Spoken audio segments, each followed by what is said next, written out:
All right. Well, hello and welcome to another episode of the Legal Gym Podcast. Thank you so much for joining me today. Today, we're going to be talking about what parts of your business should you actually trademark first. This is something that comes up with clients all the time. They're wondering, should I do my logo first? Should I do my name first? Should I do my signature course first? What should I be taking care of first in my business? Now, I do want you to know that the show notes for today's episode, which will include all of the links and resources for everything that I'm going to be discussing today, you can find those if you head on over to hawthornelaw.net/21. All right, let's dive in. All right, and before we get started, I do want to apologize. I am getting over a cold still, and so my voice is a little bit scratchy and hoarse. Hopefully you can bear with me through this. I'm going to do my best to get through today's episode.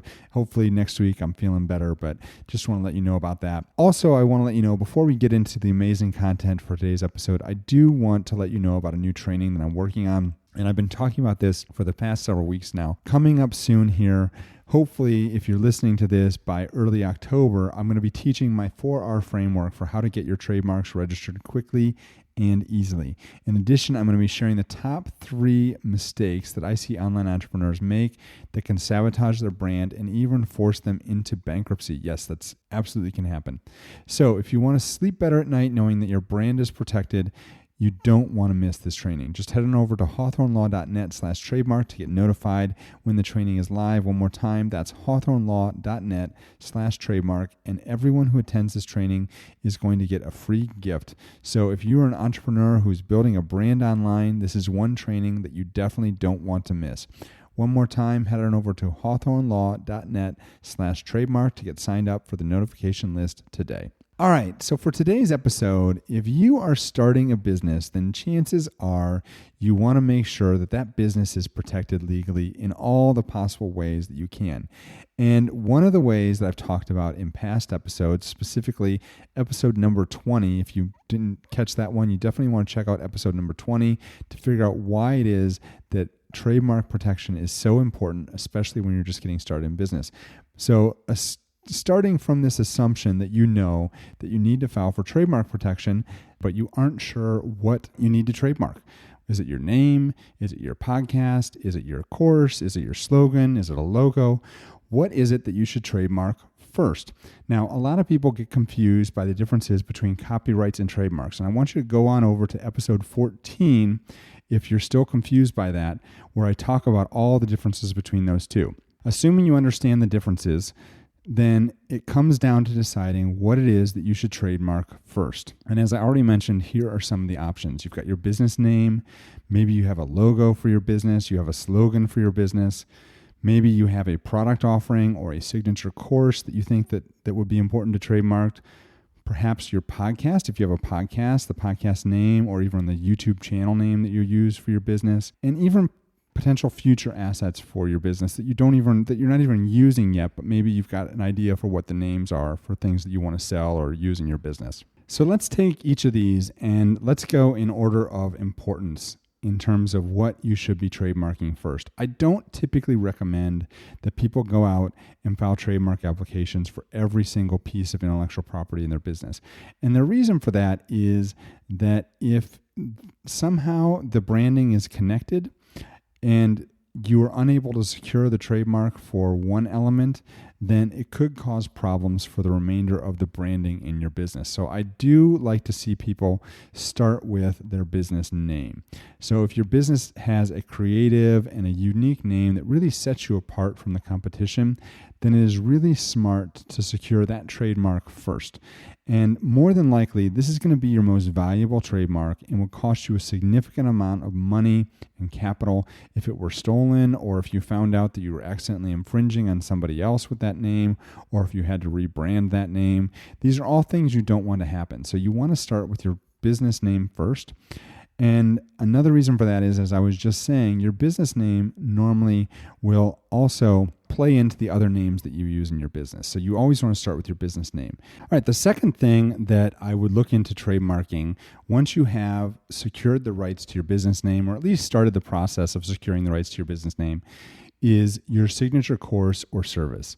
So if you have a signature program that is selling well in the market or that you're intending to launch to the market, then chances are you want to make sure that that name is protected.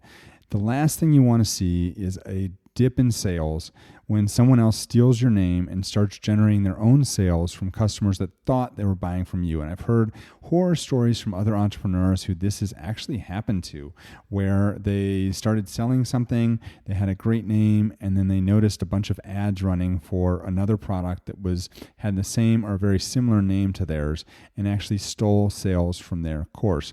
So you definitely don't want to see that happen. So that's why I would say the second thing that you should consider filing for trademark protection on is your signature course or your signature service. The third item that you want to look to making sure is federally protected is your podcast. So if you have a podcast, or as I mentioned before, a YouTube channel that has a really unique name that really conveys what your brand is all about, then this is something that definitely should be and can be protected as a trademark, especially if you are monetizing either your podcast or your YouTube channel or both. You want to make sure that that name that you're using for that channel or that podcast is protected. And so that's something you're definitely going to want to register. The next item, and these can kind of all go in any particular order at this point, depending on what is most important to your business, is your slogan or maybe a popular catchphrase that you're using in your business. So over time, you may develop a tagline, a slogan, a catchphrase, some sort of verbiage that becomes synonymous with your business and brand. You can protect these with a trademark.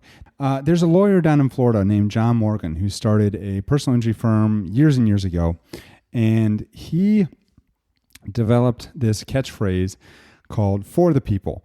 And I don't know if he's trademarked that or not. He probably has, I would guess. But basically, as a lawyer, if he's developed this name that it's kind of Morgan & Morgan, for the people. And so that name has become synonymous with his brand and his law firm that I think now is all over the Southeast United States.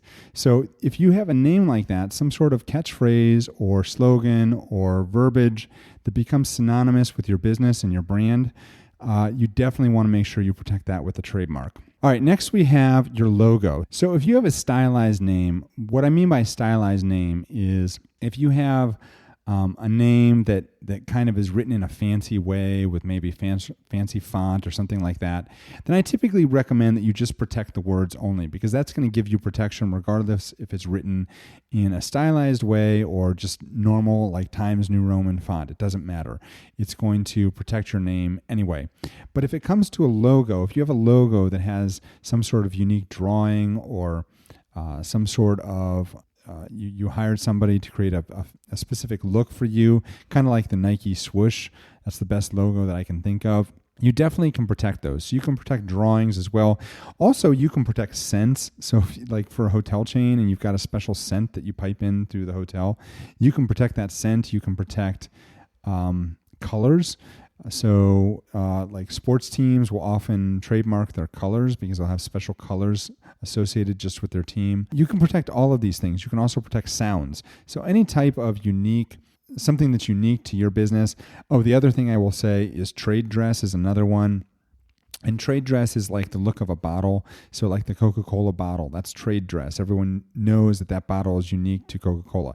Anything like that is unique and can identify your business as the source of the goods or services that you're providing is something that can be registered as a trademark. So it doesn't just, most people think trademarks are just words, they're just names. No, they can be so much more than that. So there's a lot of other options that you can have for your trademark. And then lastly, future assets. So as your business grows, you may come up with other different names for new brands, product lines, or even businesses that you want to get into. It is possible to file for trademark protection before you're even selling products under that name.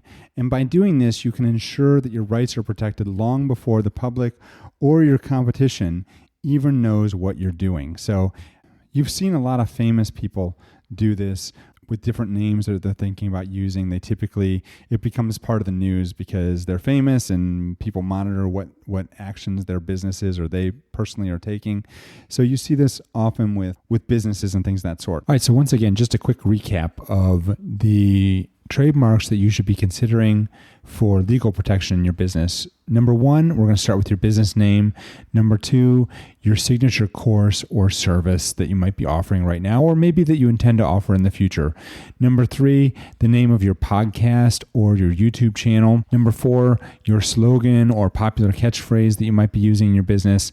Number five, your logo. And once again, remember, this could also include a signature scent, a signature color, a signature style of a design style, trade dress. All those things can be included. And then finally, you want to remember any potential future assets that you may be thinking about, products you might be thinking about launching, businesses you might be thinking about launching. Those are all things that you can protect now, even before you start selling under those brand names in the future. As always, if you have any questions or are unsure of what to protect first, you can certainly go ahead and schedule a free 30-minute strategy call with me to review your options. Just head on over to hawthornelaw.net/tm-video to find a time that works for you. All right, all you Legal Gym listeners, now that you know more about what names you should trademark first, you are ready to implement. Because if there's one thing we love to do over here at Legal Gym, it is to take massive action to get your business going. So if you haven't already, make sure to check out the show notes page for today's episode. You can get a rundown of all the links and resources we talked about here today by visiting hawthornelaw.net/21. That's going to be the home base for all of your legal and business tools and resources to help you start, build, and protect your online business. Thank you so much for listening, and I look forward to seeing you in the next episode.